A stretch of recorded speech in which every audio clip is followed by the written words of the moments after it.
Prime Field. 34 wins, 0 losses, a 50-game winning streak, and the single most dominant statistical profile in the history of women's college basketball, UConn is right there. 6 games from a perfect season, but here's the question nobody wants to answer honestly. Is this bracket actually trying to stop them?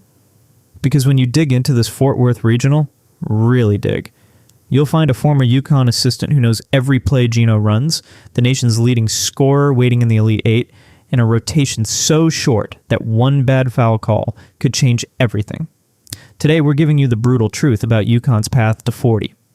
0. Stay with me. Because around the 10-minute mark, I'm going to tell you exactly why this run might be more dangerous than any of UConn's previous perfect seasons. Let's go. Welcome back to Prime Field. And if you're new here, we don't do fluff. We do film, we do data, and we do the real debate. Here's my thesis today. UConn should go 40-0. Sarah Strong is a generational talent. Geno Auriemma is the GOAT. And this roster is built different.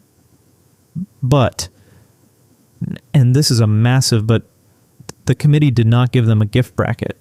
There are 3 specific landmines buried in this path to Phoenix, and if even one of them detonates, we are looking at the biggest upset in women's basketball history. Here's our roadmap. First, we break down why UConn got the 1 seed over UCLA, because that debate matters. Then we walk the actual bracket, trap game by trap game. Then we get to the elephant in the room, Shea Ralph and Mikayla Blakes. And finally, my prediction and a question I want you to answer in the comments. Let's build this case. Okay, first things first. Selection Sunday dropped and the committee gave UConn the overall number 1 seed over UCLA, who went 31-1 with the nation's toughest strength of schedule. And 19-19. Quad 1 wins. UConn had 9. So how does UConn jump them? Committee Chair Amanda Braun said, quote, "The types of wins that they had and the way they played from the beginning of the season to the end of season, that's probably what put it over the edge. The eye test, the observable component, and look, I get it. When your defensive rating is 68.5, ranking first nationally, and you're giving up just 50.4 points per game while scoring 88.8, that's not a team you can argue with statistically. Their average margin of victory is 38.4 points. 38. It's not a basketball team. That's a controlled demolition. But here's where I'll push back just slightly. UCLA has battle scars that UConn doesn't. The Bruins have been tested in close games. They've faced adversity and responded. UConn's only single-digit win this entire season was a 72-69 squeaker against Michigan back in November. That's it. Does that matter in March? Keep that question in your head. We're coming back to it. All right, let's walk the path. Round 1 is UTSA. The American Athletic Conference champions came in at 18-15. This is a bye, effectively. UConn's defense forces 17.1 steals per game. UTSA simply does not have the offensive infrastructure to survive that. Move on. Round 2 is where it gets spicy. Iowa State's Audi Crooks. 6'3", shooting 64.7% from the floor, averaging 25.5 points per game, second in the nation. This woman's a problem. She's the type of interior force that forces UConn to play Sarah Williams and Jana El Alfi in extended minutes. And if either of them picks up 2 early fouls, suddenly Sarah Strong is playing the 5. Your perimeter defense breaks down, and Iowa State is hanging around at halftime. Now, does UConn win that game? Probably yes. But probably is not the word we've been using about UConn all season. Probably is the beginning of a bracket busting. Sweet 16 brings North Carolina or Maryland. Both are beatable. North Carolina's won 13 of their last 15, and they absolutely believe they can compete. Maryland's got the offensive firepower, but the injury-shortened rotation. Neither match UConn's ceiling, but in a tournament environment where officiating tightens and three-point variance is wild, you cannot sleep on either. But none of that is the landmine I keep referencing. That is in the Elite Eight. Here it is, the moment I've been building toward. Vanderbilt, 27-4, the number 2 seed, and their head coach is Shea Ralph, a UConn national champion as a player, and a 7-time championship winner as an assistant under Geno Auriemma. Think about what that actually means. Shea Ralph knows Geno's baseline sets. She knows his timeout tendencies. She knows which players he trusts in crunch time. She knows the language of that program in a way that no other coach in this tournament does. And she is a weapon. Mikayla Blakes, 27.0 points per game, the nation's leading scorer, 12 30-point games this season. So more than anyone in the country. Shea Ralph literally said about Blakes, "Prove me wrong that that's not the SEC Player of the Year and the National Player of the Year." The matchup is Sarah Strong, Consensus Player of the Year, versus Mikayla Blakes, 18.5 versus 27.0, efficiency versus volume.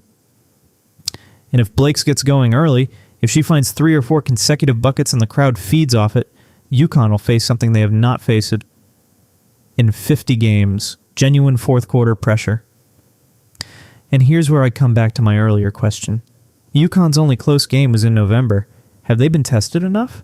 Geno himself said, "Pressure is when somebody asks you to do something you can't do. To me, that's pressure." That's a great quote. But what if the ask is, execute a 2-possession game against a coach who helped build the system you're running? That is not a hypothetical. That is a legitimate scenario in the Elite 8 of the 2026 NCAA tournament. Vanderbilt already beat Texas 86, 70 this season when Texas was ranked number 4 in the country. They're not a Cinderella, they're a legitimate threat. Okay, I've given you the fear. Now let me give you the faith. Because I'd be doing you dirty if I didn't lay out why UConn still has this. Sarah Strong's numbers are not human. 18.5 points, 7.6 rebounds, 4.1 assists, 3.0 steals, and 1.7 blocks. She leads the team in every single major category. Her player efficiency rating is 46.1, first in the country by a wide margin. Her shooting splits are 59.5 from the floor, 40.7 from 3, 88.1 from the line. On a per 100 possession basis, she's generating 37 points and 16 rebounds. That is not a sophomore. That is a force of nature. She became the 3rd fastest player in UConn history to reach 1,000 points, behind only Maya Moore and Paige Beckers. And when she got there, what did she say? Those 1,000 points come in the context of what we're trying to do as a team. That is a player who is not rattled by the moment. That is a player built for March. Had AZ Fudd shooting 45.1% from 3, second nationally in threes made. And you have a backcourt that Vanderbilt or UCLA or South Carolina cannot simply scheme away. The Huskies have returned 69% of their minutes from last year's championship squad. This is not a team riding one player. This is a machine.